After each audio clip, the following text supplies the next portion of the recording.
Isang mapagpalang araw po sa inyong lahat. Ngayon po ay March 12, 2025, Miyerkules sa unang linggo ng 40 araw na paghahanda.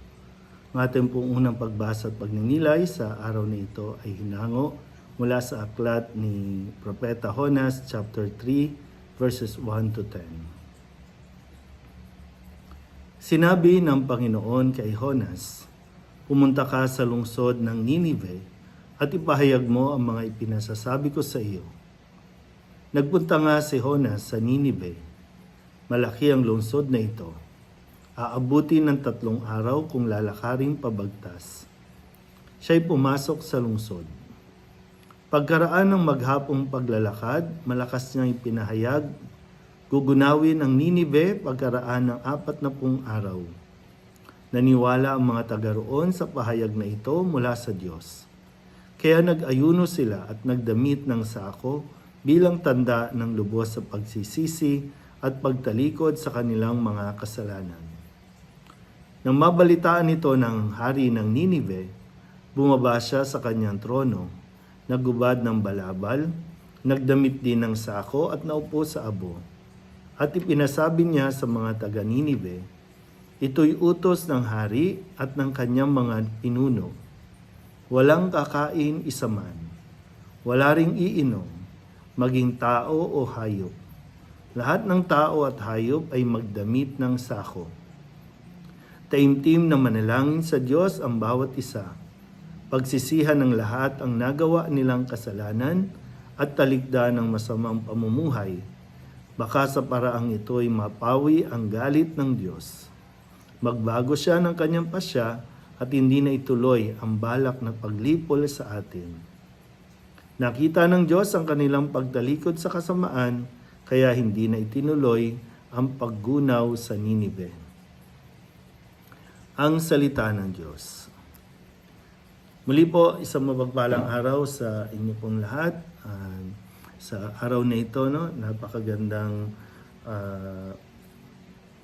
para bang maisip natin na ang buong bayan, ang buong bansa ay sama-samang nagsisisi sa mga kasalanan.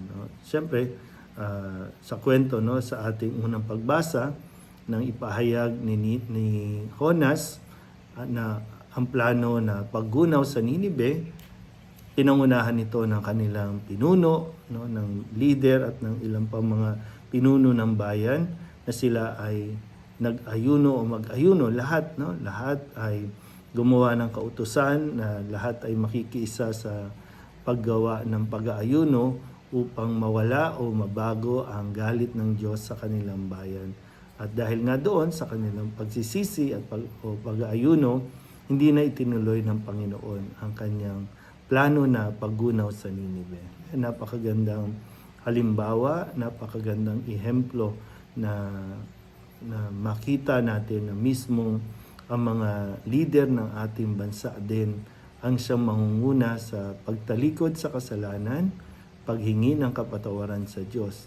Dati-rate, kapag panahon ng Kwaresma, parang naabutan ko pa po, na kapag panahon ng Kwaresma, lalo na kapag mahal na araw, ay talagang naka-declare na holiday, walang pasok, nakikiisa ang lahat.